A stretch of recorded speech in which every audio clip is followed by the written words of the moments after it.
acepto si van a intervenir al final en la sesión de preguntas y respuestas o en el caso pues de si van a presentar. Las preguntas las vamos a responder al final de la sesión y cuando finalice vamos a poner una encuesta en el chat para que por favor nos cuenten cómo les pareció la actividad y para quienes respondan una de las preguntas que tenemos en el Forms, que es sobre qué aprendieron de la actividad y cómo podrían aplicarlo a su trabajo, van a poder participar por un altavoz inteligente Echo Dot. Para explicarles un poquito de qué se trata, es un parlante controlado por voz con Alexa. Les puedes pedir música, noticias, información y mucho más. Y también puedes llamar a casi cualquier persona y controlar con tu voz los dispositivos Smart Home compatibles. Entonces, para que estén súper atentos a la sesión y para que participen. Entonces, ahora sí, antes de iniciar, los dejo con nuestro presidente director general, Matthew Tenenbaum, que tiene también un mensaje para todos nosotros. Matthew, bienvenidísimo. Hola, muy buenos días a todos. Bueno, qué bueno saludarlos, aunque estamos en virtual. Nos extrañamos un poco los abrazos y las sonrisas de cada uno, pero realmente es siempre bueno que tenemos estos espacios. Me emociona mucho. Está haciendo la apertura oficial de la tercera edición de los Digital Days y en esta ocasión de los primeros Digital Days que son realmente digital, totalmente virtuales. Realmente este tipo de actividades reafirman la esencia de lo que somos y no lo podemos perder. Como lo decía Jorge Leverón en la editorial de los 5 minutos, la forma en que estamos trabajando evoluciona constantemente. Lo podemos ver en particular en este momento con la situación en la que estamos y que nos llevó a redefinir nuevas prácticas y habilidades para poder enfrentar el mundo, y para poder hacerlo debemos ir siempre un paso adelante. Debemos aprovechar este tipo de espacios que nos permiten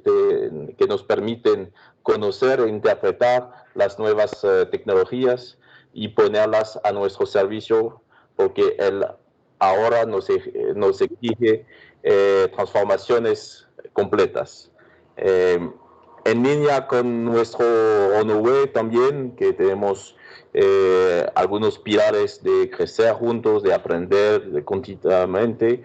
El contexto actual nos exige estar en un constante aprendizaje para estar al nivel de un mercado absolutamente exigente y absolutamente cambiando.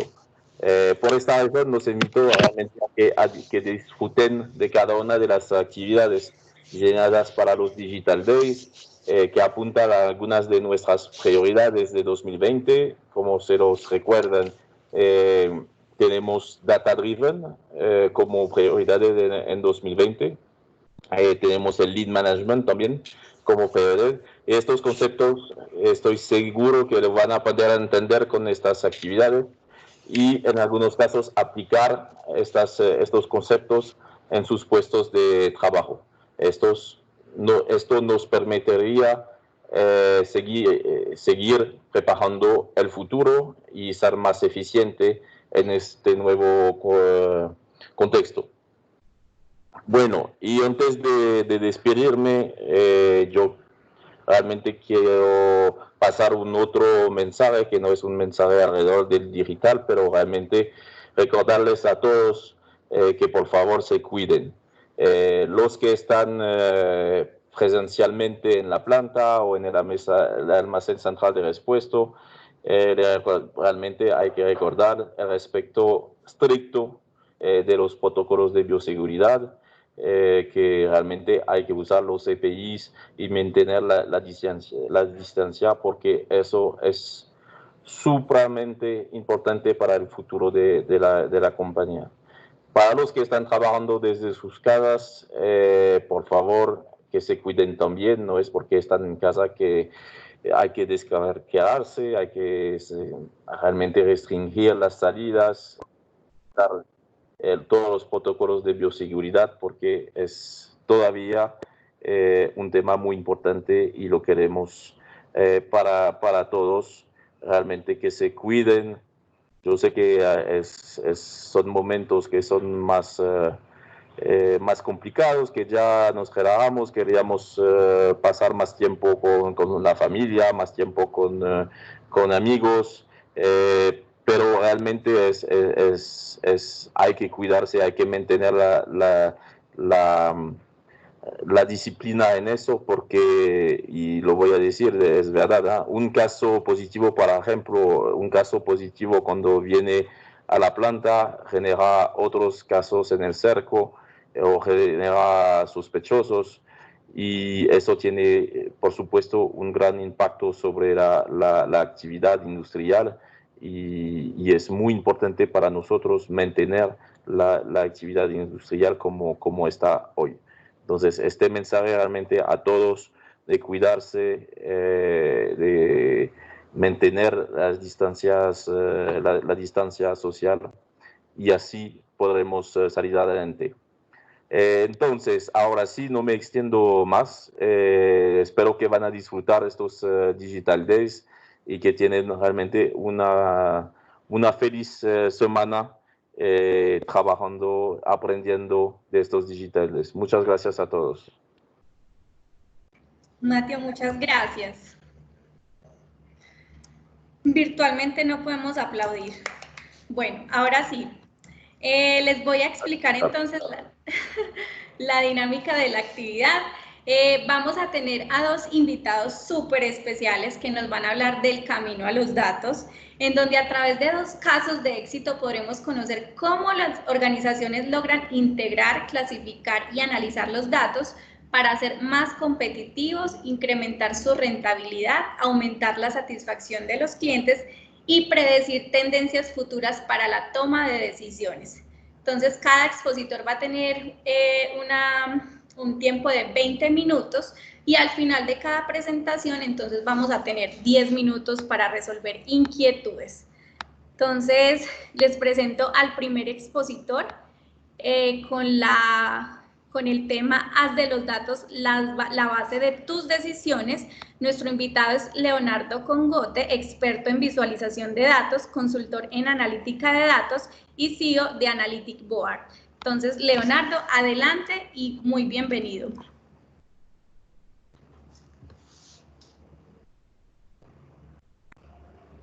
Buenos días, ¿cómo están? ¿Me escuchan todos? ¿Me escuchan? Sí, señor. Sí. ¿Me ven bien también? Te vemos muy bien. Sí, señor. Bueno. Entonces vamos a comenzar con la charla. Es una charla corta, es una charla que va a tener como 3 momentos. Un primer momento que es como contextos para que hablemos un mismo idioma mientras esté generando la charla. Otro corto que es un contexto de los datos, de la situación específicamente de la venta de automotores en el país. Y por último, algunas recomendaciones desde el tema de cómo cerramos las brechas entre los datos, nosotros los humanos y las decisiones, qué opciones podemos tener hoy para apoyarnos a tomar mejores decisiones basadas en los datos. Les voy a compartirles pantalla. Yo me quiero ganar ese premio. ¿Puedo participar, Carolina? No, no se vale. Yo asisto a las otras charlas. Mentira, no, eso lo tiene que decidir Víctor. Bueno. Pantalla. La mía. ¿Ven mi pantalla en este momento? Sí, Leo. Sí, señor. Sí, señor. Ok. Pues vamos a comenzar. Entonces, hago parte de una compañía que se llama Analytic Board. De hecho, hoy somos aliados de Sufasa, proveedores también de Sufasa, acompañándolos en algunos procesos. Y Analytic Board es una compañía que está centrada en cerrar el gap, en cerrar las brechas entre los datos, los humanos y las decisiones a través de analítica y visualización de datos. Estamos en 2 países hoy atendiendo varias compañías grandes como Sofasa. Y aquí nos vamos a centrar en el contexto inicial. Organizaciones data-driven, mencionaba ahora el presidente que es uno de los retos que se tiene para el 2020 generar madurez en este proceso. Es un proceso que hay que invertirle, es un proceso que es fuerte y es un proceso que tiene unos retos. Aquí se ven algunas de las estancias que hay en el proceso de madurez. Podemos comenzar desde Data Resistant, que son organizaciones que dicen, venga, es que yo no necesito los datos, como vamos muy bien. Y ahí empieza todo un proceso donde las compañías empiezan a preguntar, venga, los datos, como que están hablando mucho de datos, ¿será que los datos nos pueden ayudar? Entonces viene DataWare, Data Guide, donde yo empiezo a recolectar datos en donde sea, me lleno de datos, me lleno de proveedores, me lleno de herramientas, pero todavía no he empezado a hacer operativo el apoyo de la toma de decisiones basadas en datos.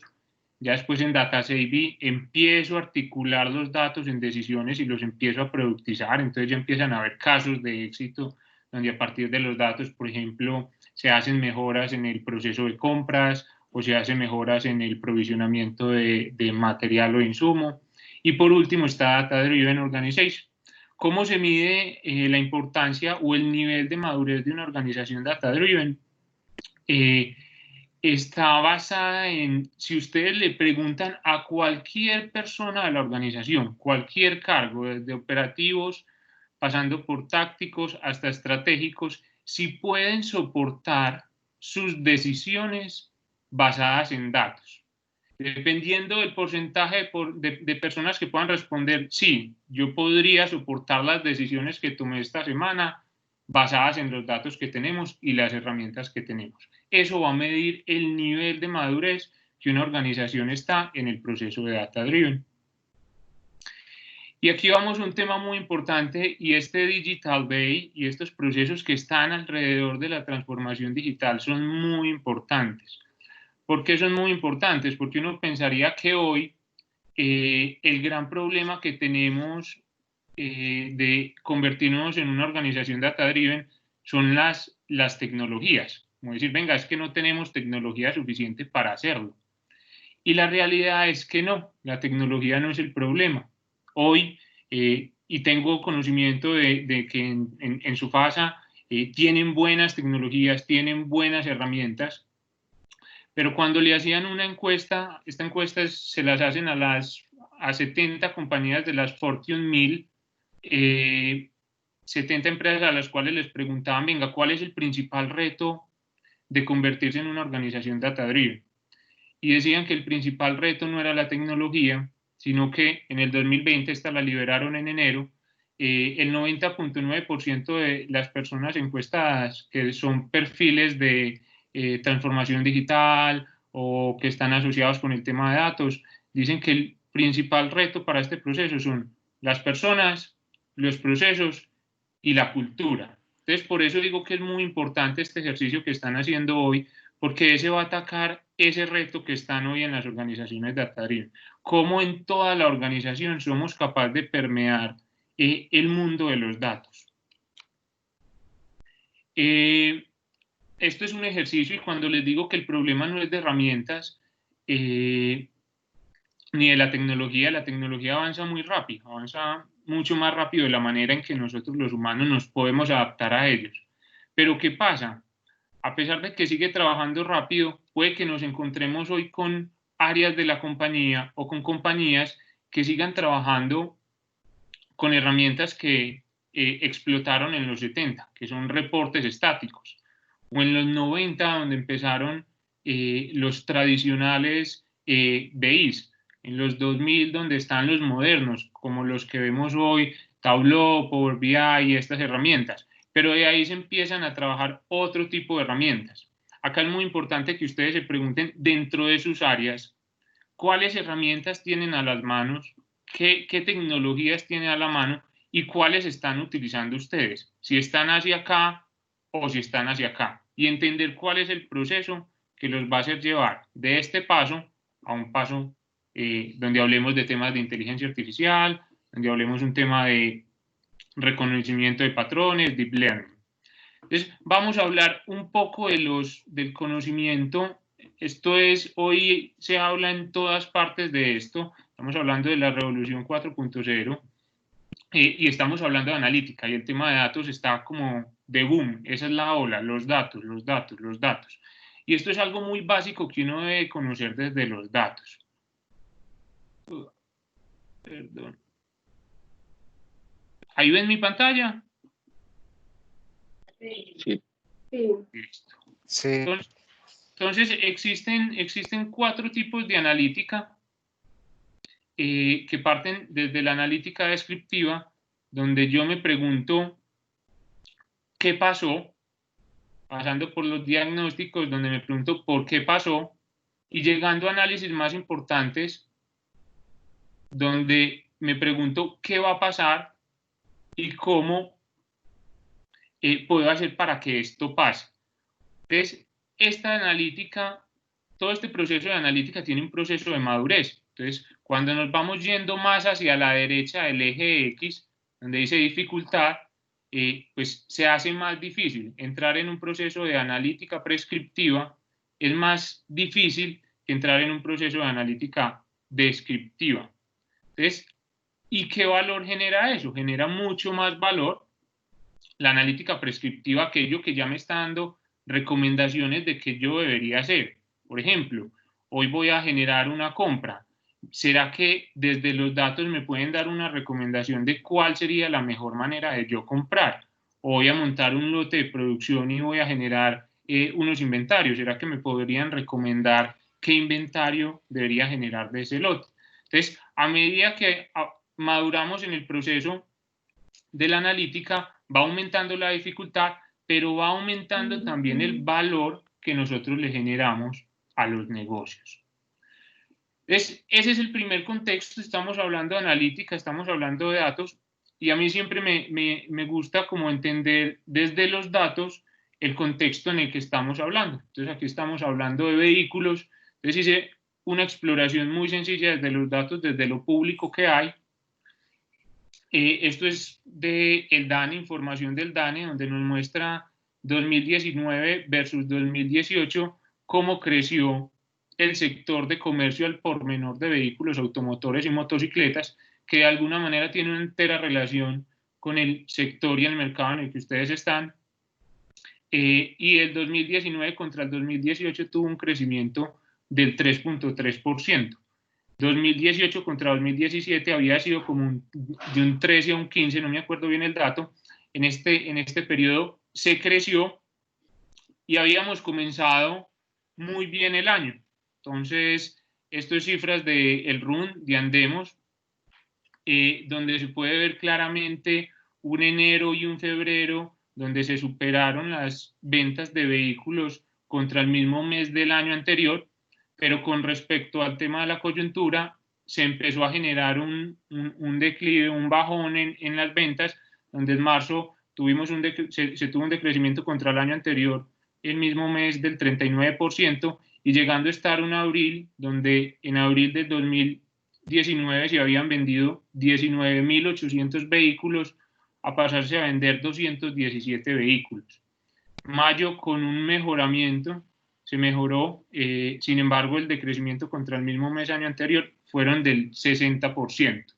Esto para que no, yo quiero como estar en el contexto de la situación actual y entender también ante esta situación actual que desde los datos qué apoyo nos pueden dar contra esto.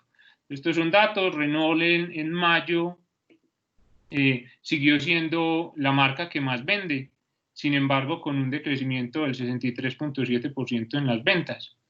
Y la realidad es esta: estamos en un entorno complejo y con una alta incertidumbre. Ese es el contexto en el que estamos jugando hoy. ¿Listo? A partir de estos datos que yo alcancé como a interpretar. Muy básica la interpretación. A partir de esos datos, un entorno complejo y de alta incertidumbre. Entonces ahí ustedes podrán decirse, listo, ¿y cómo entonces nos pueden ayudar a cerrar las brechas entre los datos, los humanos y las decisiones? ¿Y eso para qué me generaría? Entonces aquí viene ya la parte específica del core de la charla, que es enfocada a cómo mejorar la toma de decisiones a partir de los datos. Y vamos a hablar de un ejercicio que nosotros intentamos generar o permear dentro de las organizaciones, y más específicamente en esta situación, que se llaman los simuladores, que son un tipo de análisis de la información y que es muy coherente para el momento en el que estamos hoy. Entonces, ¿cómo se ve? Tenemos una información pasada, entonces ahí estamos recopilando información, eso nos da unas tendencias. Y la pregunta es, ¿será que en la situación en la que estamos hoy es mejor generar un solo futuro o generar múltiples futuros?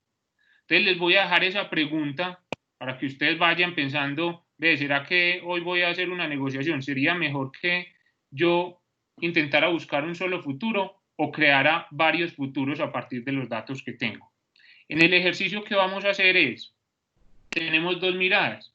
Tenemos una mirada desde la predicción, donde la predicción nos ayuda a encontrar un futuro con unos errores. Entonces, por ejemplo, yo quiero ver cómo van a ser las ventas en el siguiente mes. Entonces, las predicciones nos permiten, a partir de la información del pasado, el conocimiento de los datos del pasado y a partir de algunas tecnologías y herramientas, predecir en final de julio cuánto van a ser las ventas. ¿Eso en qué va? Eso va a estar encerrado bajo unos errores y bajo unas probabilidades, pero él me entregó un futuro. Y ahora vamos al siguiente, que es generación de escenarios. En la generación de escenarios, yo puedo generar múltiples futuros. Y esos múltiples futuros se trabajan bajo un árbol de decisiones. Entonces, el árbol de decisiones, ¿cómo funciona?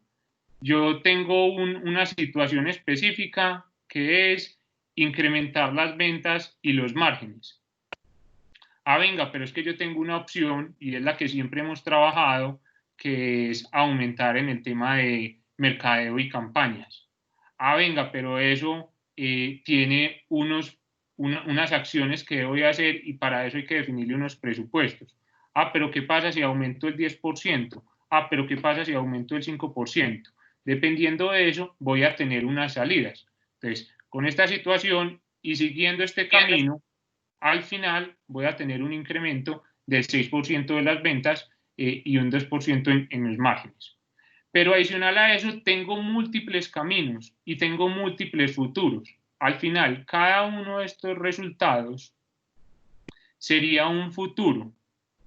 ¿Y por qué es importante hoy tener múltiples futuros? Porque estamos, como mirábamos en el contexto inicial, estamos en un contexto de alta incertidumbre, donde semana a semana las cosas pueden cambiar abruptamente, donde si yo me sigo a la información del pasado, no va a responder totalmente a los escenarios que tenemos hoy en el futuro.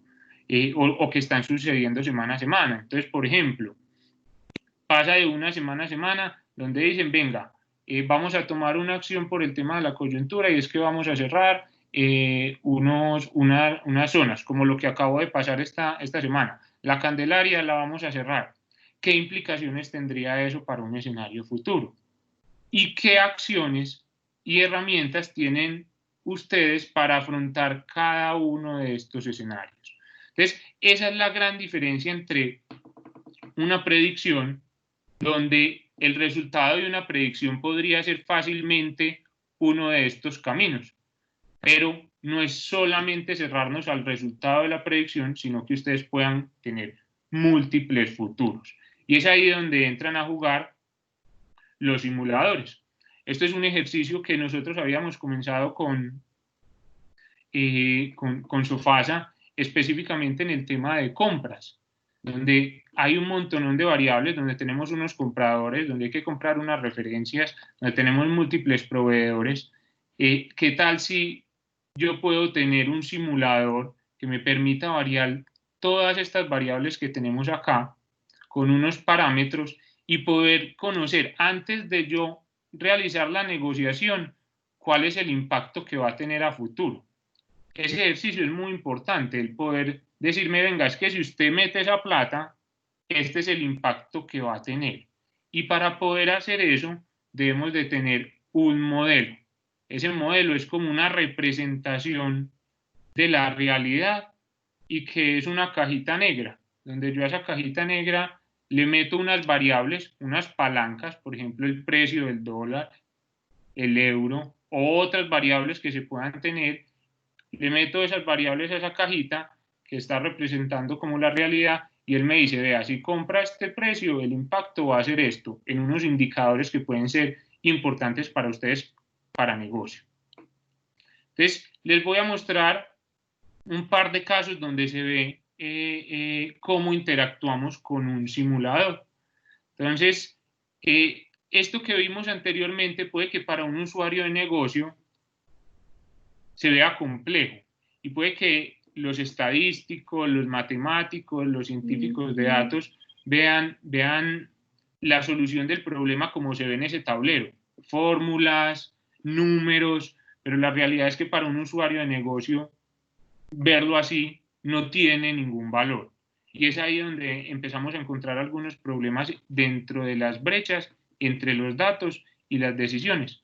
Y es cómo estamos presentando la información a los usuarios de negocio. ¿Cómo hacemos para que ese usuario de negocio se adapte tan fácil a la tecnología que ya se convierta en la herramienta del día a día para ellos? Que digan, yo ya no puedo trabajar sin esta herramienta.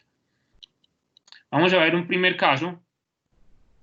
El primer caso va enfocado a unos simuladores financieros, donde lo que yo puedo ver es el impacto de mover palancas como reducir los días de inventario, reducir las cuentas por cobrar, reducir los gastos, reducir los costos, incrementar los precios. Cuando yo muevo esas palancas, ¿qué impacto voy a tener, por ejemplo, en el flujo de caja extra?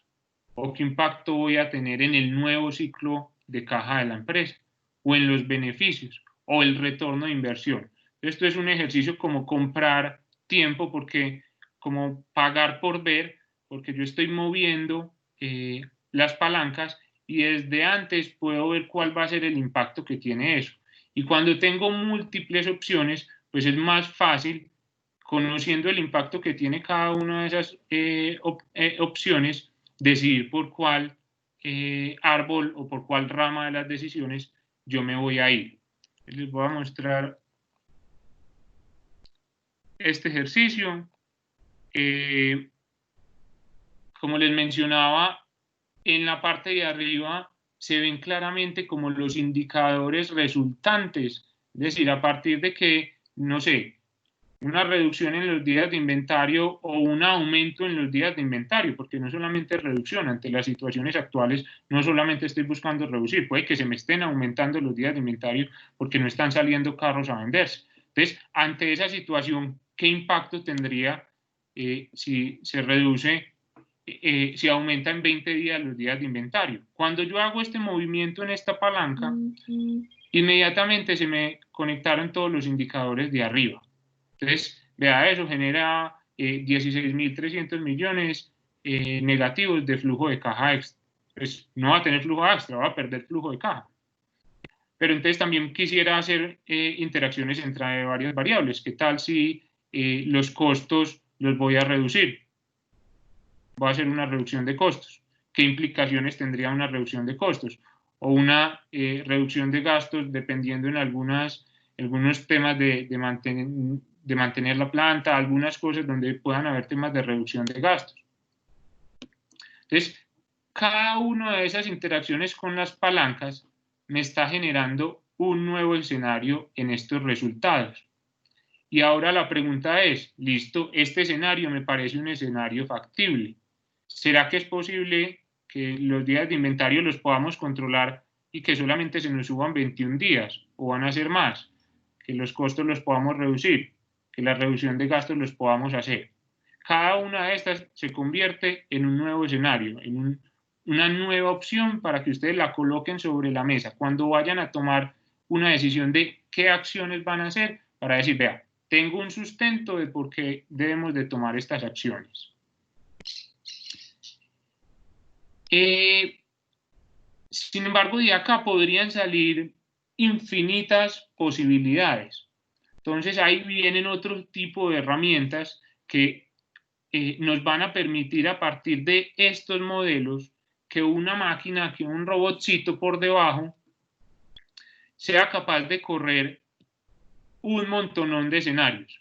Entonces corre este, corre este, corre este, corre este. Es capaz de correr muchos escenarios. Y al final me va a dar un resultado.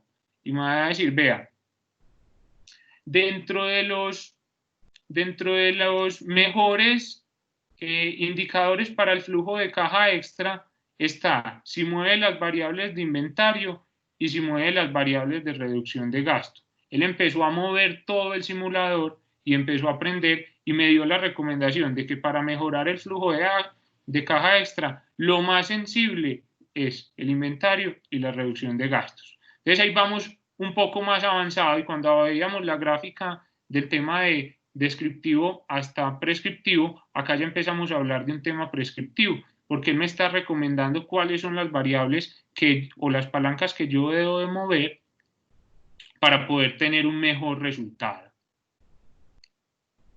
Y por último les muestro otro caso de uso. Esto es enfocado en otro sector totalmente distinto, que es el tema de selección de personal, donde se llenan, no sé, abren una vacante, llegan 100, 1000, 2000 personas por 1 o 2 puestos y la decisión se hace muy difícil. Entonces se llenan un montonón de cuestionarios, las personas hacen unas pruebas y eso entrega unos resultados, pero son 2000 personas de las cuales se deben seleccionar 2. Entonces hay algunos criterios donde una persona especialista en el tema de personal, de recursos de personal, entonces podría decir, venga, yo quiero no tener 2000, sino que quiero tener 100, entonces voy a tener unos rangos de aceptación. Entonces, adicional a los simuladores, yo puedo generar algunos filtros. Entonces, cuando genero estos filtros, estoy pasando de tener 2000 opciones a tener 3 o 4 opciones, que son los rangos de aceptación que yo como negocio estoy dando. Y la decisión se hace mucho más fácil cuando yo tengo si yo tengo que decidir entre 1000 opciones o tengo que decidir entre 4 opciones. Y ya puedo empezar a generar algunos ajustes finos en los simuladores y me va a dar dando aquí arriba los mejores 4 personas que se aceptan a un cargo específico que estoy buscando. Entonces aquí vimos 2 ejemplos de simuladores que se pueden utilizar muy bien para la situación actual. En temas donde hay incertidumbre, los simuladores son una herramienta muy valiosa porque las cosas están cambiando muy rápido. Normalmente el simulador o planeación de escenarios se hace para entornos donde las decisiones son a largo plazo, pero en el momento donde las decisiones van cambiando muy rápido, pues se hace más corto como la escala de tiempo y ahí podemos volver a aplicar el tema de escenarios. Entonces, para cerrar, voy a dejar 4 puntos importantes. ¿Cómo cerramos las brechas entre los datos, los humanos y las decisiones? Primero, es importante que inviertan en las capacidades analíticas de los equipos de trabajo. Y esto no es solamente los analistas, esto va a todo el personal de la compañía, a las áreas directivas, a las áreas estratégicas, pero también a las áreas operativas, a las partes analistas. Entonces, ahí es muy importante y sé que Sufasa lo está haciendo bien en este tema de invertir en las capacidades de sus equipos, de fortalecer su gente en estos temas. Segundo, el tema de cultura de adopción. Estos Digital Days, muy importante seguirlos haciendo. Sabemos que ahí es donde está la brecha más importante, las personas, los procesos y la cultura. Esa es forma de atacarlos, por ejemplo, con este ejercicio. Lo otro, creen soluciones no para matemáticos ni para estadísticos, creen soluciones para usuarios de negocio y exijan soluciones para usuarios de negocio. Y por último, en escenarios de alta incertidumbre, una forma de tomar mejores decisiones es a partir de los simuladores. Entonces, esta es la charla del día de hoy. No sé cuánto tiempo llevo, pero ya con esto voy cerrando entonces y estoy abierto a todas las preguntas e inquietudes que tengan, poder responderlas. Leonardo, muchísimas gracias. Sí, a partir de este momento entonces damos paso a las preguntas. Recuerden que Teams tiene una opción de levantar la mano, así que por favor les pedimos a quienes vayan a preguntar, por favor, hacerlo con esta opción.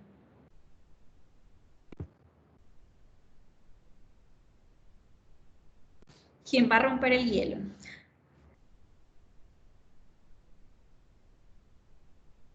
Gana puntos el que lance preguntas también. No, esa por ahora no, pero podría ser, mire, aquí me está levantando la mano Andrés Posada. Sí. Sí, buenos días para todos. Buenos días, Leo, ¿cómo estás? Hola, Andrés. Muy bien, gracias. Bueno, gracias a vos por la charla, hombre, muy interesante. Bueno, la pregunta que yo te quería hacer era la siguiente. Tienes razón en cuanto a que el principal obstáculo en este momento puede ser el tema de personas, procesos, cultura, pero yo pienso que este es un tema que toma su tiempo para solucionar, ¿no es cierto? Pues no podemos hacer un cambio de chip de la noche a la mañana. Pero el tema de las herramientas como tal, me parece que es un tema que, si bien puede que no sea tan importante, también lo es crítico, porque es una decisión que se tiene que tomar ya. ¿Con qué herramienta vamos a trabajar en el corto plazo?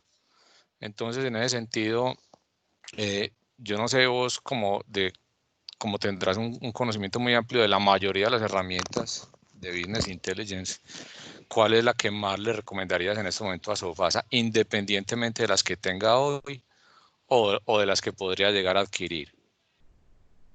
Y que sea muy fácil, como dijiste ahorita, para los usuarios finales, que no dependamos de consultores, expertos en la herramienta, sino que ellos mismos la puedan aprender y puedan hacer sus propios dashboards, allí sea solamente de analítica descriptiva inicialmente. Ok, gracias. Gracias, Andrés, por la pregunta. Bueno, en cuanto a herramientas, obviamente hay unos jugadores que son los principales, donde tenemos a Tableau, el principal en temas de BIs, que viene haciendo grandes esfuerzos, no solamente por quedarse en la parte descriptiva, como menciona Andrés, sino que va a ir trabajando también para que se vayan tocando otras áreas de la analítica. Tableau está ahí dentro de los primeros. Después de ahí sigue Power BI, y tengo un jugador que es muy importante, que en la herramienta de BI no es la mejor herramienta de BI, que es Data Studio, que es Google, pero que detrás de Google hay un montonón de cosas que van a nutrir en algún futuro esa herramienta. Entonces, es una pregunta difícil, pero yo te dejo más bien como ese panorama de las opciones. Si querés un tema donde, si vos me preguntás, ¿quién tiene la mejor experiencia de visualización de datos? Está claramente, es Tableau, es la mejor. Pero si tú me dices, no, es que venga, yo quiero empezar a conectar esto con analítica más potente, con herramientas que de pronto ya estén muy preparadas y que me pueda conectar fácilmente a ellos. Todos hoy se pueden conectar. El tema es qué tan fácil me puedo conectar. Entonces ahí es donde vienen herramientas como Google y toda la set de Google, donde ya hay un montón de APIs, donde yo me podría pegar fácil a una API, entregarle un dataset y él me responda con una solución y yo la visualizo. Aquí es un tema también de, vamos a tener muchas herramientas, entonces puede que no te tengas que casar con una sola, que tengas que unir esta herramienta que es muy buena en esto con esta otra que es muy buena en esto. Esa sería como la respuesta, sin comprometerme mucho también en cuanto a herramientas. Ok, muchas gracias. Listo, vamos ahora con Daniel Gallo. Hola, Leonardo, ¿cómo estás? ¿Cómo Daniel? Bien, ¿y vos? Leo, mira, por ejemplo, complementando de pronto un poquito la pregunta que te hacía Andrés, sí. nosotros pues la mayoría de las cosas que hacemos las hacemos en Excel, ¿cierto? Sí. Por ejemplo, Excel ya tiene herramientas para manejar pues alta cantidad de datos, como por ejemplo Power Query, Power BI, Power Pivot, las cuales son bastante intuitivas para uno, pues porque uno todo mucho tiempo, pues o se ha dedicado mucho tiempo a trabajar en Excel, por lo cual se vuelve mucho más fácil. ¿Qué herramientas que digamos sean como de ese, pues que sean tan intuitivas como de pronto las que diseña Microsoft, pueden complementarnos para ir un poco más, para ir un paso más en todo esto de la analítica descriptiva y predictiva, que sean así como amigables para nosotros y que no tengamos que invertir demasiado tiempo? Por ejemplo, para nosotros aprender Python es complicado porque tenemos que dedicarle mucho tiempo y no damos resultados rápido. Entonces, como qué herramientas se pueden complementar fácilmente con las de Excel y que no haya, pues que sea amigable para el tipo de usuario que somos nosotros. Daniel, ve, en este nuevo paradigma del self-service, de herramientas donde usuarios de negocio interactúan con herramientas para hacer sus análisis, ahí vamos a tener una curva muy acelerada. Hoy estamos los self-service muy centrados en el mundo del descriptivo, de dashboard exploratorios, pero todos van a estar trabajando y van a empezar a dar caminos a tener self-service, por ejemplo, en un tema de analítica avanzada. Hay una herramienta que está enfocada al tema del self-service, no es Python, y para mí, si ustedes me preguntan, entonces todos en la organización deberían saber programar Python, yo les diría que en este momento no. Y hay herramientas que fueron pensadas no para desarrolladores, sino para usuarios de negocio y que podrían como empezar a expandir el tipo de análisis. Entonces, herramientas en alguno de los cursos y nosotros hemos dado algunas capacitaciones y ahora estamos en proceso de dictar unas siguientes cohortes en este tema y se toca temas de analítica avanzada en una herramienta muy para usuarios de negocio. Esa herramienta se llama KNIME, es K-N-I-M-E. Son herramientas que ya tienen preconfiguradas algunas cosas que te permiten preparar datos y que sin tú tirar una sola línea de código podrías configurar una analítica de pronto más avanzada. Entonces, son herramientas, son lenguajes muy distintos a un Excel, pero que no son difíciles, que es unir, por ejemplo, como lo haces cuando estás preparando datos en Tableau, que unes como contenedores y a partir de la unión de esos contenedores vas configurando tu herramienta de análisis. Entonces, esa es una herramienta que te podría servir y empezar a relacionar con los análisis que ustedes ya hacen. Gracias. Perfecto, ahora vamos con Steven Meneses.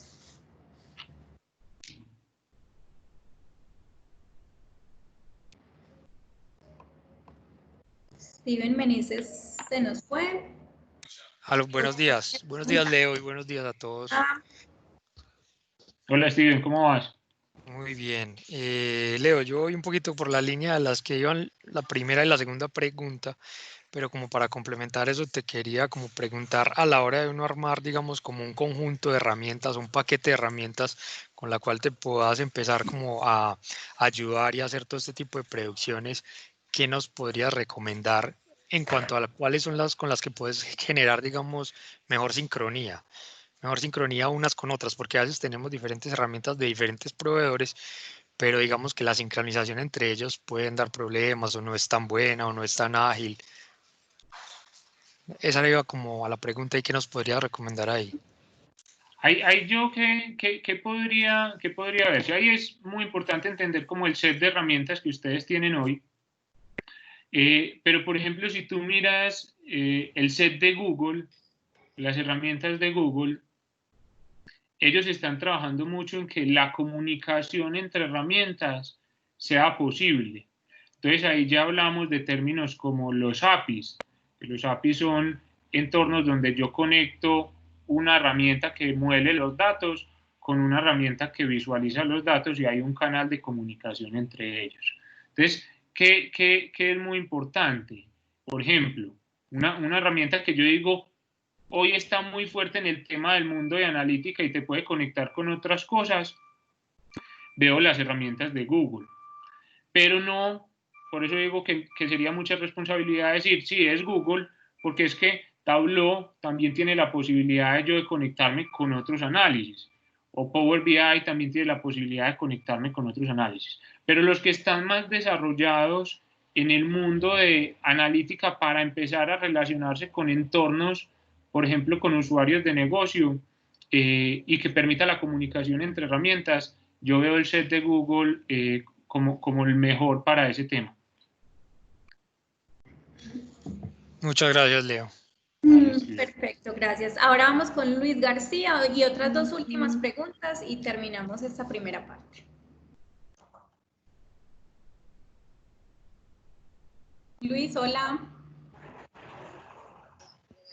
Perdón, es que si uno no abre el micrófono, pues es difícil que le escuchen.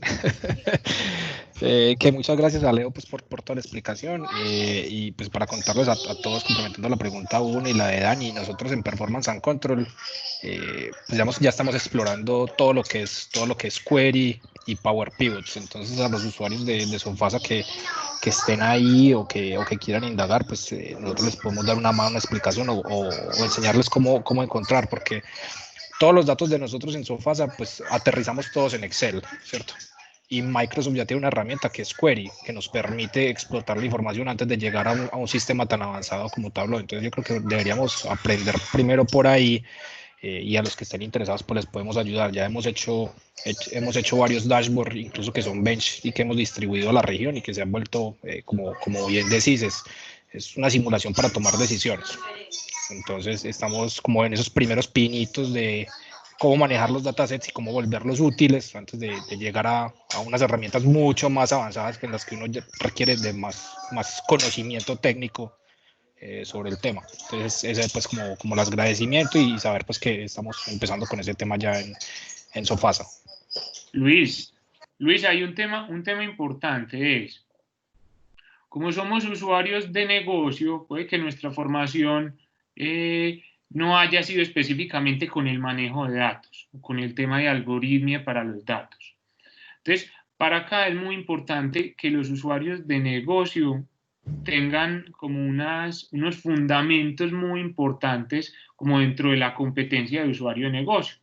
Entonces, cosas como, venga, es que los tableros tienen que ser útiles, porque ¿qué pasa? Nos estamos llenando de herramientas y ¿cuál va a ser el resultado? Que nos vamos a llenar de tableros. Entonces ahí es donde uno dice, pero venga, ¿cuáles son los tableros realmente útiles? ¿Cuáles son los tableros que realmente estamos usando? ¿Cuáles son los tableros que realmente nos han apoyado a tomar una mejor decisión? Entonces, no es solamente usar la herramienta, sino de usarla bien, porque ese es el riesgo que se corre con las herramientas self-service. Como las podemos utilizar muy sencillo, también corremos el riesgo de que lo que hagamos no sea tan bueno, como un Excel. Un Excel es una herramienta muy buena, pero ¿qué tanto utilizamos de Excel? ¿O qué tan bien utilizamos Excel? Entonces yo creo que para los usuarios de negocio, antes de metérsele a la herramienta, es tener como todos los conceptos y clarificaciones de cómo puedo hacer que el resultado, sea en la herramienta que sea, al final me ayude a tomar una decisión. ¿Qué tal si no necesito un simulador y necesito un algoritmo de otro tipo o una analítica descriptiva? Entonces, esas nociones son muy importantes de inicio para ustedes como usuarios de negocio. Muchas gracias. Bueno, ahora vamos con Andrés Molina.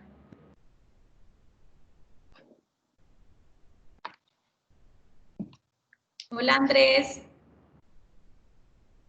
Hola, ¿cómo estás? Muy bien. La pregunta mía va encaminada a lo siguiente. En Sofasa estamos trabajando en algunos áreas con UiPath, otras con Pullover, además con una buena integración con Tableau. Digamos que de cara a poder extraer datos de manera rápida y eficiente, explotarlos, si habláramos de un ecosistema de herramientas, ¿cuál sería como el sistema o el ecosistema de herramientas más potente para uno poder hacer este tipo de desarrollo? Y ojalá sea el service, que sea ojalá muy intuitivo, de usuarios no muy expertos en programación. Si existe alguna recomendación al respecto. Andrés, ahí como le comentaba también al inicio a Andrés, hay distintos entornos. El entorno de Google es un entorno muy potente, es un entorno que va a seguir creciendo muy ágilmente, muy rápido. Entonces, las herramientas de Google hay que tenerlas cerquitas. Las herramientas de Microsoft seguramente van a hacer también su esfuerzo, pero partimos de Google, una herramienta que nace en la nube, donde si queremos hablar de grandes volúmenes de datos, pues es mejor pensar en empresas que hayan sido concebidas así. Sin embargo, Microsoft está también en el mismo entorno y vamos a ver que va a ser un entorno muy fuerte. Entonces, acá miren que ustedes me han estado hablando mucho de herramientas, todos me han hablado de herramientas, pero yo les digo, sí, puede que la herramienta, tenemos esa inquietud de qué herramienta o qué herramienta es. Para mí hay herramientas muy buenas, hay unas seguramente que van a ser más buenas que otras en algunos temas, pero esto no es de herramienta, esto no es de herramienta, esto es de cómo ustedes adoptan la herramienta. Miren lo que decían, hey, venga, es que tenemos ya las herramientas Power Query, nos conectamos fácil a Power BI y todavía no lo hemos productizado, todavía no hemos permeado a toda la organización de que lo pueda hacer. Entonces, para mí no es un tema tan fuerte hoy de herramienta y más para ustedes en negocio, sino de adopción de la tecnología, de las herramientas que tengan, las puedan utilizar con potencia y que les sean útiles.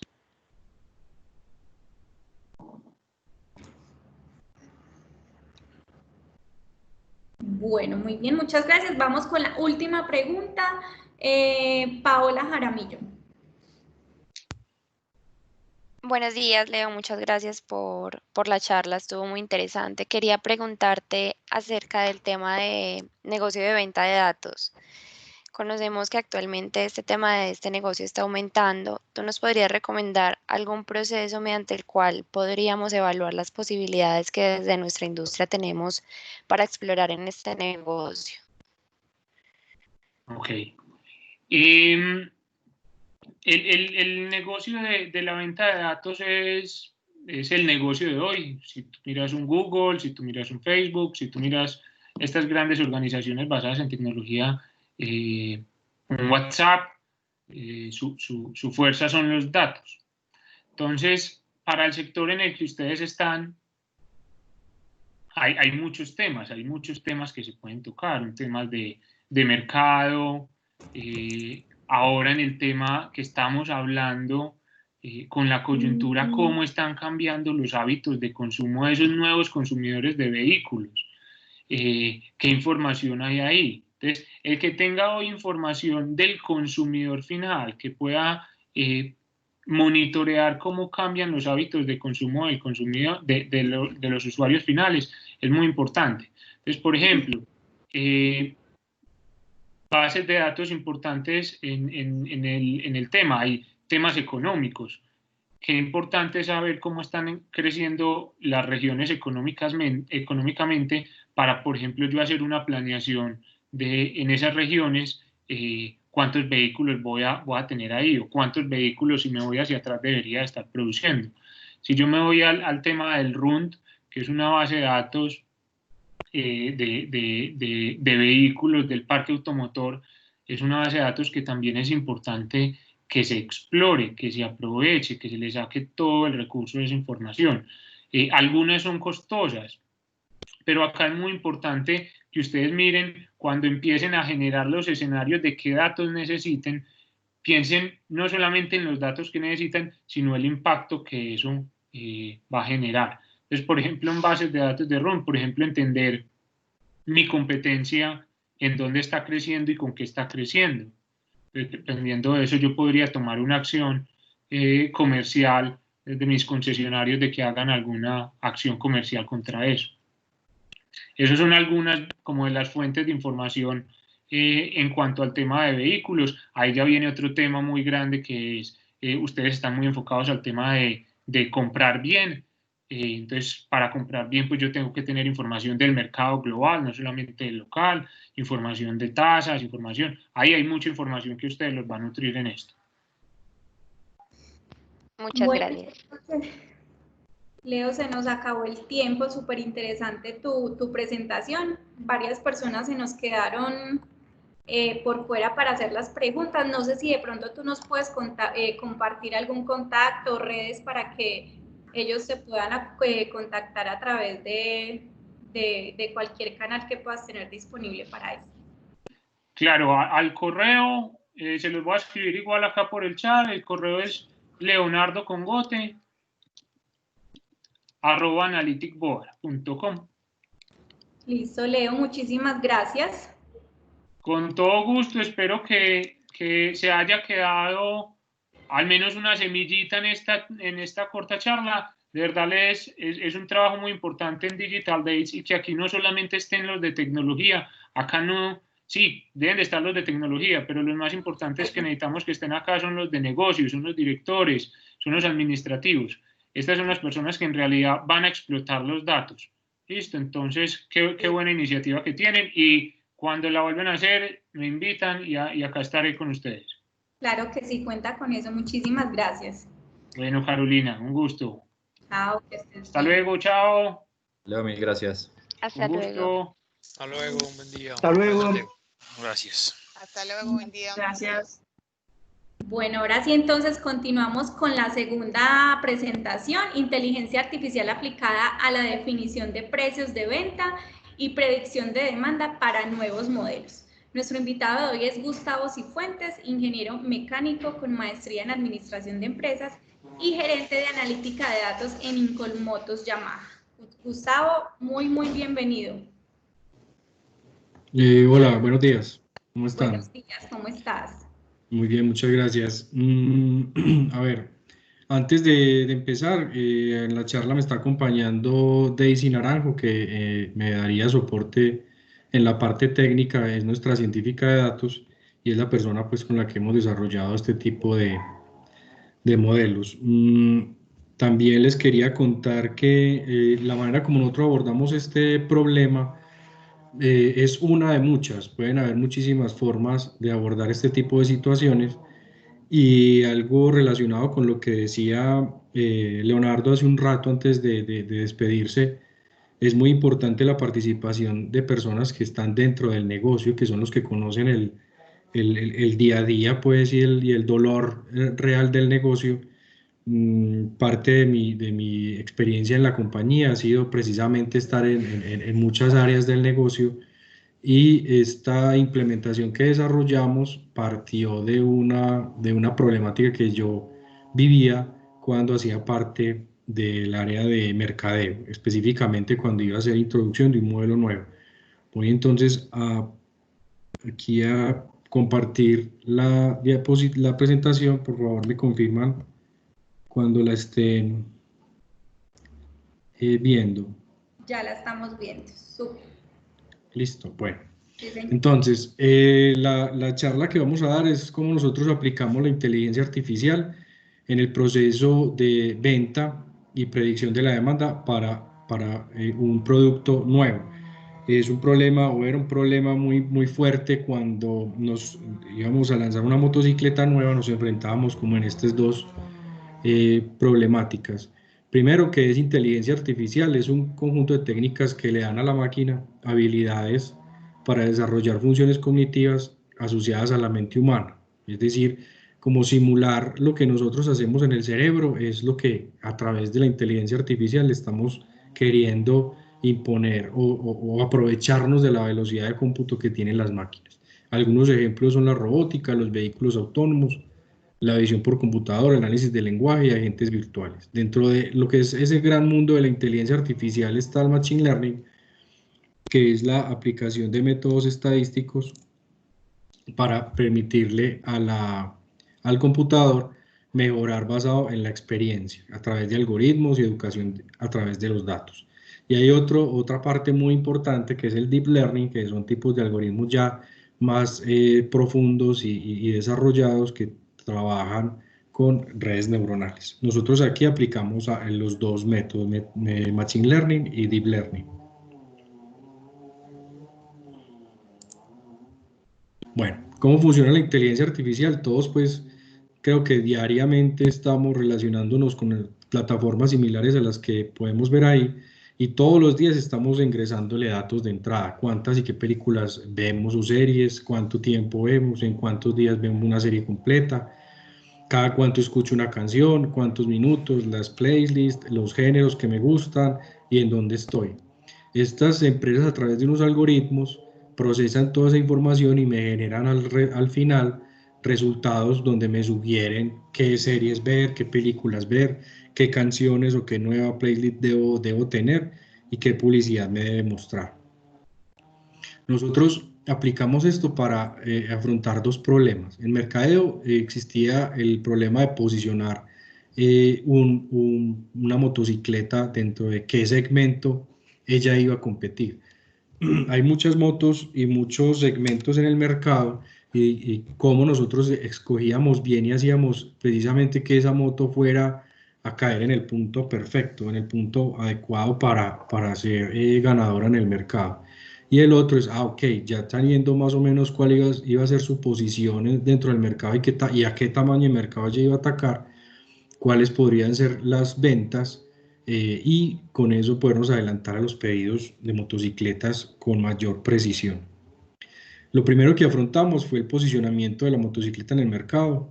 Para esto el objetivo era predecir el precio dadas las condiciones técnicas de esa motocicleta y de toda la competencia que estaba en el mercado en ese momento.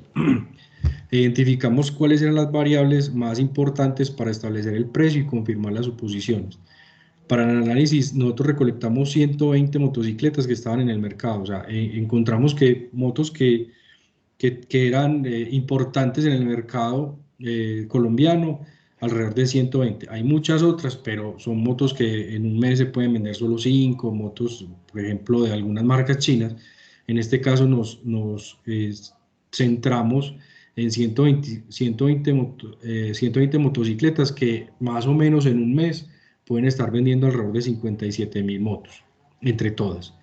Y trabajamos con 17 variables que explicaban cada una de esas motocicletas. Habían algunas características de carácter cualitativo, como el tipo del sistema de frenado, el tipo de Euro que tenía o si de pronto no tenía ningún tipo de norma ambiental, a qué categoría de motocicleta pertenecía, la alimentación, refrigeración, arranque, etc. Y otras cuantitativas como el cilindraje, la potencia, la relación de compresión, torque, la capacidad de su tanque, la distancia entre ejes, el peso neto, el número de discos.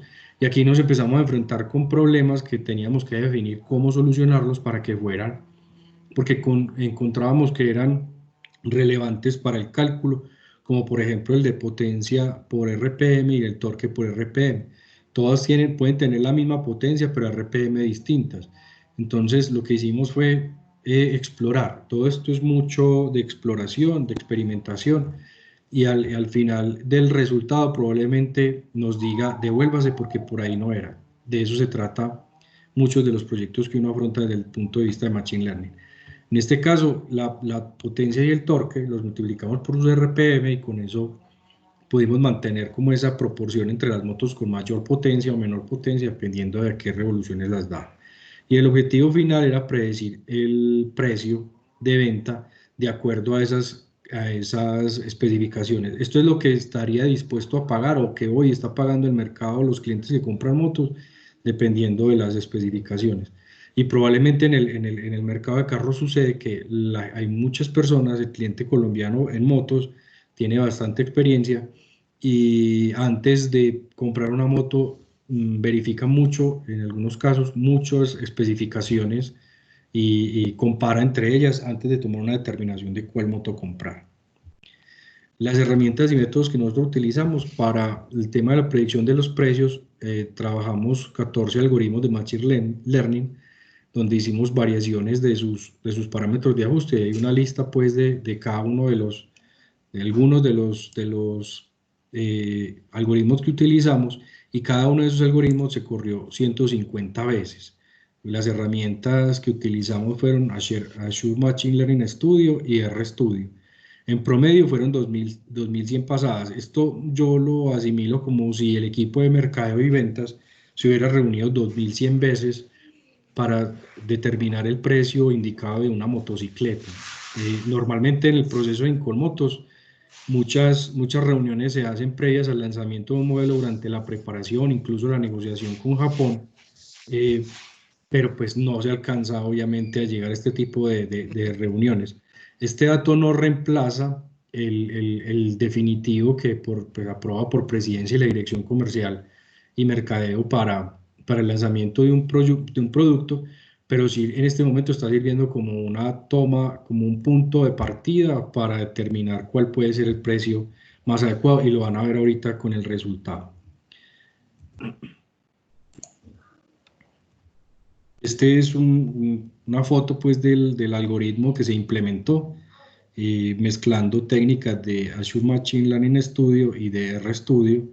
Este es, pues ahorita que preguntaban por herramientas, esto es una herramienta que, si bien después de cierto punto tiene costo, hasta lo que nosotros pudimos trabajar, lo que hemos trabajado con ellos, por la cantidad de procesamiento que nosotros demandamos, ha sido gratis. O sea que ese es como un consejo. Hay muchas herramientas muy interesantes, no agobiarse por querer escoger la más adecuada, porque si no, uno no arranca, y tratar de arrancar por lo que ya hay, y todas aprovecharse de lo que todas ofrecen, que es pruebas gratis, incluso por un buen tiempo.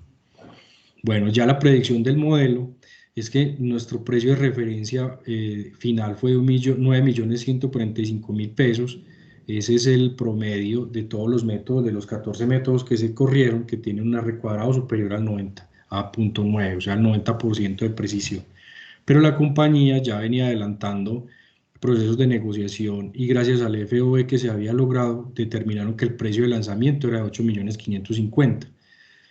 Una aclaración que quiero hacer acá es que la moto se lanzó en noviembre del 2019, nosotros este modelo lo terminamos en octubre, y pues ya habían corrido mucho tiempo de la planeación del modelo. Ahorita este modelo que les estoy presentando se está utilizando para una nueva motocicleta que se va a lanzar en inicios del próximo año.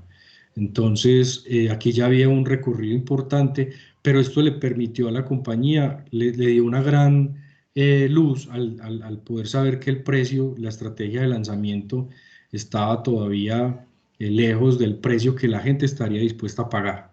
Entonces, hasta ese punto, como una manera de verlo, es hasta donde podríamos subir la moto y podríamos tener unas ventas interesantes gracias a las especificaciones técnicas que ella tiene. Algo que concluimos y nos dimos cuenta es que este modelo, digamos que uno en esta fase como de experimentación, y por la pasión y por no sé, las ganas de experimentar que le generan a uno este tipo de cosas, empieza uno a jugar, e hicimos el juego para motos de la competencia, y nos dimos cuenta los precios que ya estaba entregándonos con la predicción eran muy similares a los precios con los que el mercado los estaba valorando. Encontramos conclusiones como esta, que el precio de una moto es mayor si tiene inyección electrónica, si es refrigeración líquida, arranque eléctrico, y es menor en el caso que la alimentación sea carburador, refrigeración por aire. Entonces lo que nos dimos cuenta era que el modelo, que era el objetivo final, aprendió de los datos. Precisamente por eso se llama Machine Learning, porque él ya aprendió de la información que le estábamos entregando y sabía cómo valorar una moto. Entonces, como en ese ánimo de seguir jugando, de explorar qué pasaría si la motocicleta fuera otra, a esa moto empezamos a moverle cosas. Entonces dijimos, esa moto que estamos lanzando es una moto que tiene freno de disco adelante. ¿Qué pasaría si tuviera freno de disco atrás también? Nos dijo 9.300.000. ¿Y qué pasaría si no fuera inyección electrónica, pero todo lo demás fuera igual, pero fuera carburador? Bajaba el precio hasta 7.500.000. Eso nos da una idea de lo importante que es para hoy el cliente colombiano el tipo de alimentación entre carburador e inyección electrónica, y lo golpeado que quedaría un modelo al lanzarlo con ese tipo de alimentación. Si tuviera arranque eléctrico y pedal, le baja el precio, porque ahora si una moto tiene arranque eléctrico, es más valorada que una que tenga arranque por pedal o tenga las dos opciones. Y si tuviera, además de todo lo que ya les he dicho, o con lo que viene la motocicleta, y fuera refrigeración líquida, subiría a 9.600.000. Entonces, más o menos nos puede dar una idea de cómo podría ser el precio adecuado al que estaría dispuesto a pagar la gente, de acuerdo a las especificaciones técnicas. Sucede a veces, como nos pasó hace poco, 2 años, que una moto venía durante 15 años, 14 años sin freno de disco trasero y se le implementó freno de disco atrás también. Y sí hubo un golpe en las ventas, pero también la gente con el tiempo lo fue asimilando, incluso le fue mejor a la motocicleta porque ya era más valorada. El siguiente punto era la pregunta que nos hicieron, bueno, muy bien, ya sé más o menos el precio, yo ya establecí mi precio de lanzamiento, ahora ¿cuántas voy a vender? Aquí sucedió algo, y les repito, que fue desarrollado, entregado este modelo en octubre y la motocicleta fue lanzada en noviembre y ya se había pedido el CKD, que supongo que sucede lo mismo que en el mercado de carros, que con muchísima anticipación, 6 meses en algunos casos, 9, como nos pasa con Brasil, debemos pedir el CKD. Entonces, aquí quedamos muy al límite de lo que finalmente sucedió. Las limitaciones que tienen los pronósticos tradicionales es que con métodos cuantitativos se necesita un histórico de datos. Aquí no tenemos un histórico de datos porque es un modelo nuevo, entonces siempre nos encontramos con ese problema y siempre sucedían esas reuniones de mercadeo y ventas, bueno, con ese precio, ¿cuántas motos consideramos que se van a vender? Y empezaba ese proceso de juicio de los expertos a tratar de darle al palito para saber cuántas motos piden. Los métodos cuantitativos solo se basan en valores pasados de la variable que queremos pronosticar, en este caso las ventas. Y en los cualitativos normalmente utilizan, los datos son muy escasos, por lo tanto se generan muchos errores. Nos sucedió en muchos casos que nos quedamos cortos con CKD o en algunos otros nos quedamos con exceso de CKD y los pedidos se tuvieron que disminuir los meses siguientes. Involucran el juicio de los expertos, como les decía, las reuniones de mercado y ventas para poder determinar cuántas motos se iban a vender. Por lo tanto, se generan altos costos de oportunidad debido al tiempo utilizado para generar esa proyección. Lo que hicimos nosotros acá fue trabajar con una mezcla de redes neuronales y un método para ajuste mediante la aplicación de un factor que califica la similitud entre productos. Es decir, esa motocicleta nueva sabíamos que se asemeja a muchas otras que hay en el mercado.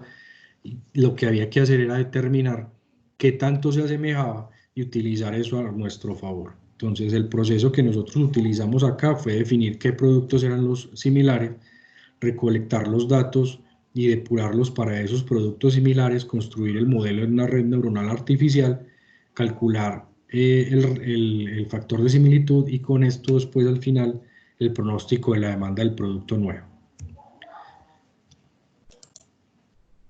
Bueno, el modelo nuevo, y encontramos que habían 4 modelos similares, tanto internos como externos. Es muy importante que también se pueda obviamente comparar contra los que va a competir. Y en este caso encontramos una motocicleta que tenía muchas características similares, pero consideramos que podría ser riesgo no pertenecía a la misma categoría, pero probablemente algunos clientes de esa categoría podrían migrar hacia esta otra, por el tipo de uso que le dan a la motocicleta que actualmente tiene. Entonces, le preparamos para el cálculo del pronóstico una red neuronal recopilando datos desde el 2011 y entregamos datos como año, mes, precio, cuántos días hábiles tenía ese mes, en qué momento del año cambiaba el año modelo y si ese mes tenía festivos o no, y además de todas las ventas mensuales desde el 2011 que tenían esos 4 modelos con los cuales queríamos comparar el modelo nuevo. Este es el set de datos que se construyó. Aquí pues hay un pedazo corto, nada más un recorte de ese set de datos, pero para que vean más o menos cómo fue construido. En algunos casos hay unos y ceros porque se le indicaba si había o no, si había un festivo, si en ese momento había cambio de año modelo o no. Esta es una muestra de la red neuronal de una de esas motocicletas. Para cada una de los modelos similares se creó una red neuronal y este es pues el algoritmo montado en la herramienta que les comenté ahora, que es Azure Machine Learning Studio. Bueno, ahora ¿Qué tan similar es el producto? Aquí volvimos a trabajar con el tema de juicio de expertos. Otra vez se reunió con el equipo de mercadeo y se evaluaron, se definieron cuáles características se consideraban eran las que se debían tener para calcular o determinar la similitud. En este caso, el precio, hay algunos, las que ven en verde, son características relacionadas a los 4 productos, a los 5 productos, teniendo en cuenta el nuevo. Los que ven como en naranja son relacionados con la categoría de productos, es decir, el mercado en el que esa motocicleta iba a entrar a competir, y las que ven en azul son ya características de la marca. Porque no solamente era tener en cuenta, que hicimos en este caso, no solamente tener en cuenta el producto y la categoría, sino el posicionamiento de la marca dentro de ese mercado. Entonces, la potencia de la marca en cuanto a en cuántos municipios está y con cuántas tiendas, y al top of mind de la marca, porque hemos, incluso ahorita, después de que la cuarentena se ha ido despertando, nos hemos visto que el top of mind verdaderamente es importante. Entonces, en este caso, le dimos una calificación alta. Este es un ejemplo del cálculo del factor de similitud entre el modelo nuevo y un modelo similar, que es también uno de Yamaha, donde están todas las características, la característica que les comenté ahora, y el factor de similitud entre el producto nuevo y el que ya está en el mercado. Y nos dio que para ese producto específico el promedio era de 65%, es decir, que se parece un 65% al modelo que ya está. Entonces, asimismo, asumimos que las ventas iban a aparecer en un 65%. Para cada uno de los 4 productos que teníamos en el mercado, se hizo ese mismo cálculo del factor de similitud y se generaron los pronósticos. Sí, en este caso está hasta octubre, porque como les decía, arrancamos en octubre, ya se actualizó la red hasta el cierre de este año. Entonces, para cada producto se calculó el pronóstico, y con los factores de similitud se generó esta función que ahorita Leonardo les decía la importancia de expresar de una manera matemática un fenómeno, y este es el fenómeno que queríamos nosotros expresar acá, el cálculo de la demanda, y obtuvimos este resultado. Este resultado se ajustó, estaba hecho pues con el precio de 8.500.000, el precio de lanzamiento, no con el de referencia máximo que calculó la primera parte del ejercicio. Y acá vemos los resultados, la predicción contra las ventas reales.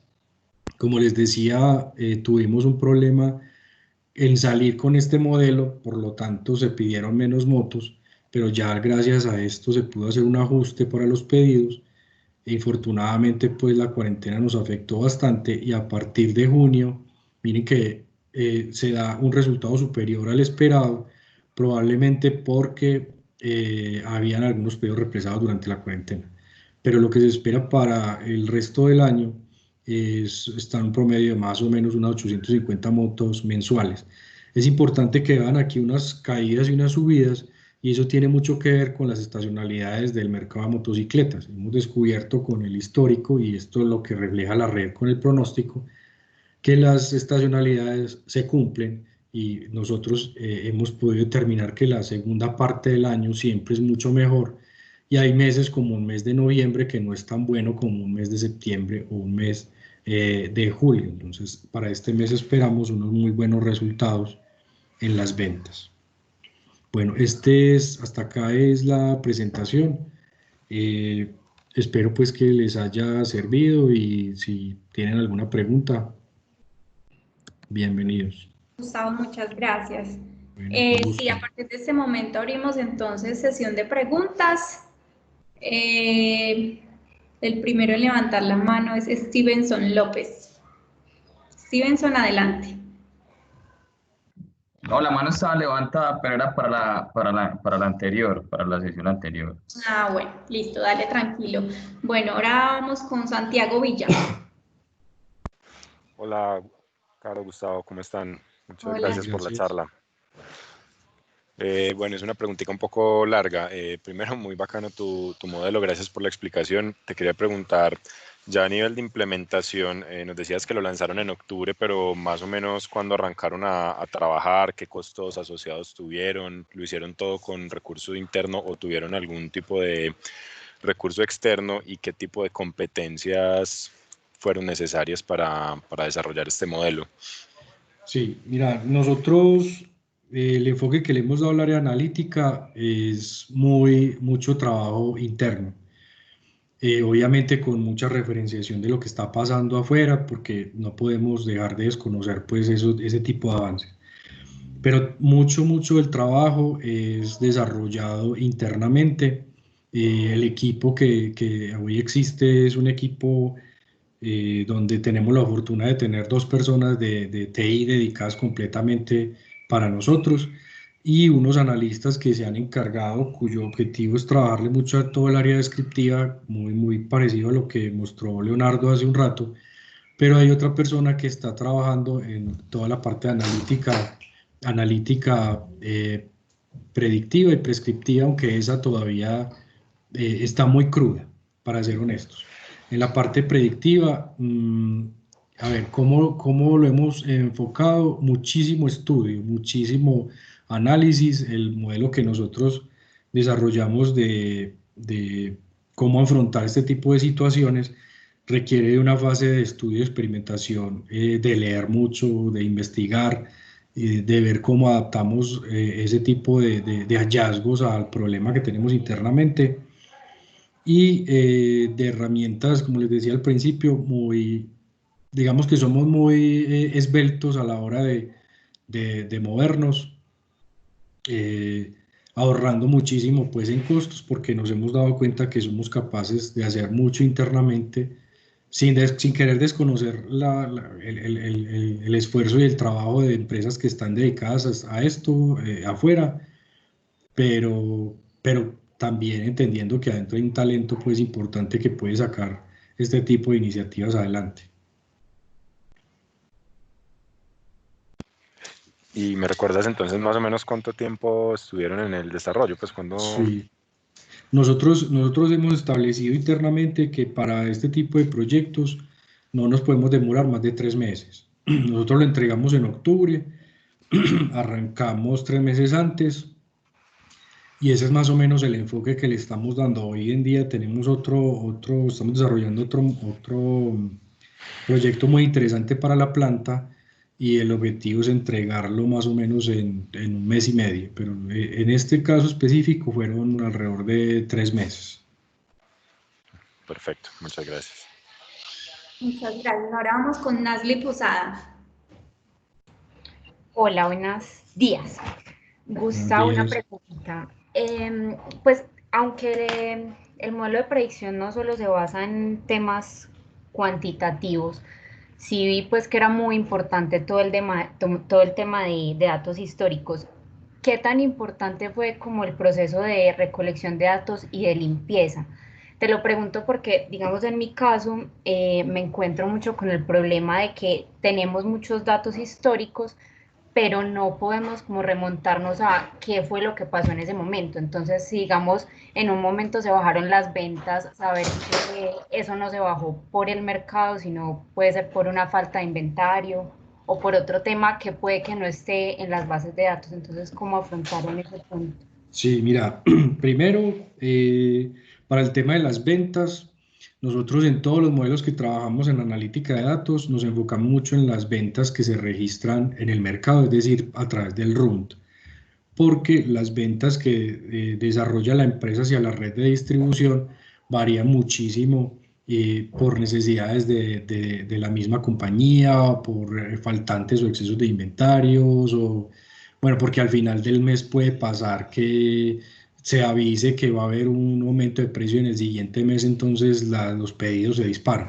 Entonces nos enfocamos mucho en lo que el mercado realmente compró, el cliente final que compró realmente. Entonces siempre partimos de ahí. Nosotros esa información se la damos ya como base al área comercial y ellos ya sabrán cómo se mueven, pero puede pasar que el mercado en algún caso demandó 1.300 motos de un modelo, pero ventas vendió 1.700. Eso puede pasar.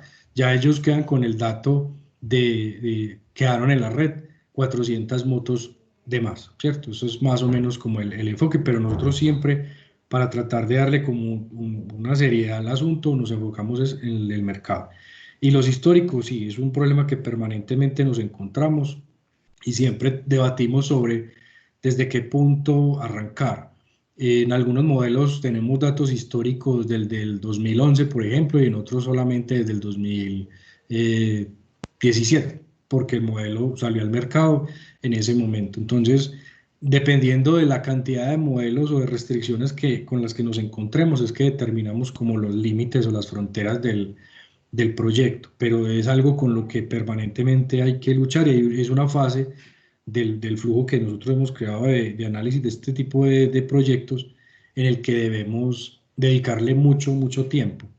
Cómo preparar la información, incluso en algunos casos la fuente de los datos no ha sido la adecuada y parte del proceso que les digo es determinar de dónde sí saco información y que en algunos casos, por ejemplo, en las variables que les mencionaba al principio, se trabajaron 17, pero realmente nosotros al modelo creo que lo iniciamos alrededor con unas 25 variables. El mismo análisis del proceso nos dijo, vea, estas otras no sirven para nada, eso si quiere póngaselo, quíteselo, póngale al modelo eso, el color que quiera, pero eso no va a incidir si va a vender más o va a vender menos, o sea que eso no importa, quite eso. Okay. Entonces al modelo se le quitaba ese ruido para que trabajara con lo que realmente le importaba, pero eso es uno de los temas. El modelo puede ayudarnos a determinar cuál es la manera adecuada de procesarlo. Listo, vamos con una última pregunta, Martín Ferrer. Gustavo, muchas gracias por la presentación. Mi pregunta va asociada a esto. ¿Han usado este tipo de analítica para hacer análisis pues, de temas más enfocados en la comprensión cliente? Pues si bien de lo que explicaste, hay cosas muy asociadas al cliente, qué equipamiento le está pagando más o qué es lo que más valora, pero temas más del uso cliente, cómo lo usa, temas de ese estilo. ¿Han usado esa herramienta para eso?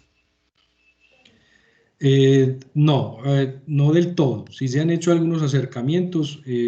Queríamos crear un modelo, un algoritmo para recomendar cuál es la siguiente compra que debía hacer ese cliente. Sí hemos hecho algunos acercamientos, incluso a Mercadeo se le han entregado algunos resultados, pero no lo hemos profundizado mucho. Hemos hecho otro muy bueno que fue dónde encontrar en la ciudad de Medellín clientes que se parecen, que sabemos que no tienen moto, pero que se parecen al perfil de cierta motocicleta, de ciertos compradores, pero han sido como experimentos preliminares para poder después explotar si se quiere.